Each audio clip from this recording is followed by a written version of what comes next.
assume you're right to go this week? Yeah, well, it looks likely at this stage. I'm really optimistic. So, still midweek, and we've got training tomorrow, and then a follow-up training session on Saturday. And all going well, I'll tick off that and play this weekend. So was it something that sort of blew up in the West Coast game, or have you been managing a bit of an issue over time? To be honest, it's a little bit of both. So, it's a knee that I had operated on a couple of years ago and had that ruptured meniscus. And look, it's a slightly different issue to that, but and then it was something that just flared up post-game at the airport, actually, and I got through the game okay, and knee locked up at the airport and had a scan Monday morning and required surgery. And so in terms of, like, I'm shocked that you're back so quick, but can you just talk us through how it works? So what you actually had done, and then recovery, and then you just, getting around like normal? I had some cartilage that was locking the knee joint, so I had some cartilage removed and some bone taken out as well. And then literally straight after surgery, you just get in the routine of trying to fast track as much as possible, but while still making sure that you're across, all the surgeons across, that you're okay to do that. And all feedback was really positive post-surgery, and I've done everything to the letter so far, so hopefully that continues the remainder of the week. And so you're just able to start running, like, can you just talk us through that sort of basic stuff? Yeah, you need, the first week you don't run, so I had a light trot yesterday and a light Alter G, and then I'll look to train tomorrow, and that's why tomorrow's it'll be a pretty significant tick for me to play on the weekend. So I'll know more post tomorrow's session. And will you need pain relief, sorry? I wouldn't have thought so, yeah. Was there a chance you could have kept playing through it for the rest of the year, or it got to the stage where you needed to have a little op? Yeah, no, I was forced last Monday to have the surgery, so I sort of knew when I got back from that plane trip that I would need something, and then the MRI confirmed that the next day, and I was fortunate to go straight in that night, get it done under the best hands, and yeah, I've come out of it really well and feeling good so far, and looking forward to tomorrow. Were you on the bike the next day? Is that right? I was on the bike Wednesday morning, so the next day does sound a bit better, but no, it wasn't. It was 2 days later. Was there any fear it was something more serious?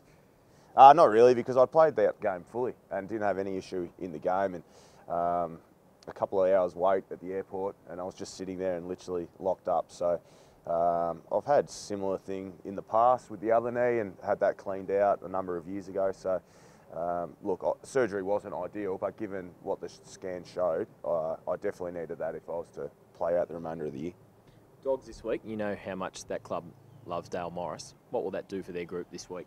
Oh yeah, any milestone significant, especially when it's someone like you mentioned, Dale, and been a fantastic servant to that footy club, and the way that he goes about his football, I'm sure the rest of the boys in the football club would want to do their best to repay the faith in him and get a win on the weekend. But it's a really important game for us as well, and we won't be paying too much attention to that. We'll focus on what we need to do and take the good and bad out of what we did on the weekend and learn from that. And it wasn't that long ago we played the Bulldogs, so we'll go to work on that this week. And it should be a really good game this weekend.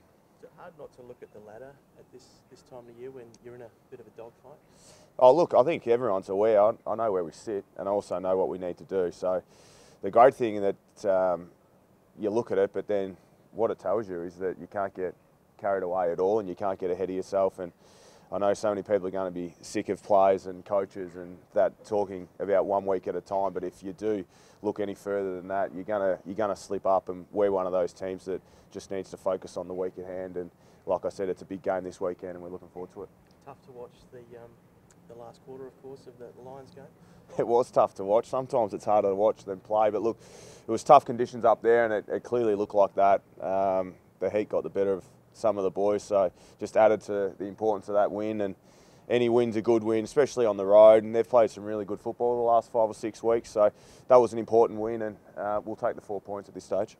On the back of the gaff situation last night, you've been tagged heavily in recent times, and you copped a few punches and everything. Is it time there's just a complete crackdown on punches, and maybe even the players and the Players Association need to lead that charge? Yeah, we do. I mean, players need to lead that charge, and the AFL needs to lead that charge as well, because it's mainly in their hands of what the outcome would be as a result of punches being thrown. So clearly we don't want to see that in the game, and like you said, there's a number of things that happen off ball as well, and I think we can get better at looking after that player and trying to eliminate the brain fades on the back of that. Should be mandatory if you throw a punch, you get suspended. Well, I think it's probably going to get to that stage. Yeah, I'd agree. I'd agree with that.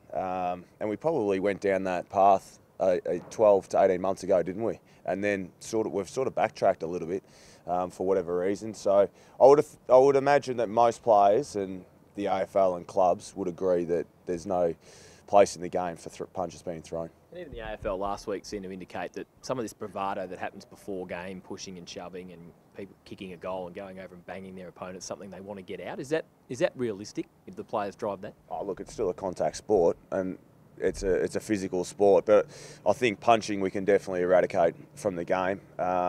Look, bumping and trying to get mentally on top of the opposition and physically trying to impose yourself is still part and parcel of the game, but definitely there's a line there. And it's probably been crossed a number of times this year. So at the moment, do you sort of think players sort of feel that like a little jab to the stomach or something is okay? Oh, it's not okay because you still get fined. Yeah. But whether that fine now needs to turn into suspension, that's something that the AFL look at. Just one more on Dale. I mean, if you know a tougher player going around, if you look in his last 100 games, he's had 2 broken legs, torn ACL, broken back. If you know a player as courageous as Dale, well, he'd be right up there, and he'd be right up there in one of the best team players ever to play, and the role that he's played and the story, even before he got drafted, and the way that he chipped away and did his time in the VFL, and then was a late recruit in terms of age, and unbelievable servant of that football club, amazing player. A number of guys I've heard talk about him being the hardest opponent that they've had to line up on. So that's testament to him, and you combine that with a few of the injuries that he's had, and what this year was a partially torn ACL. He's played with a broken back on a number of occasions now. So it's been a great career. I wish him all the best, but we look forward to hopefully ruining his party.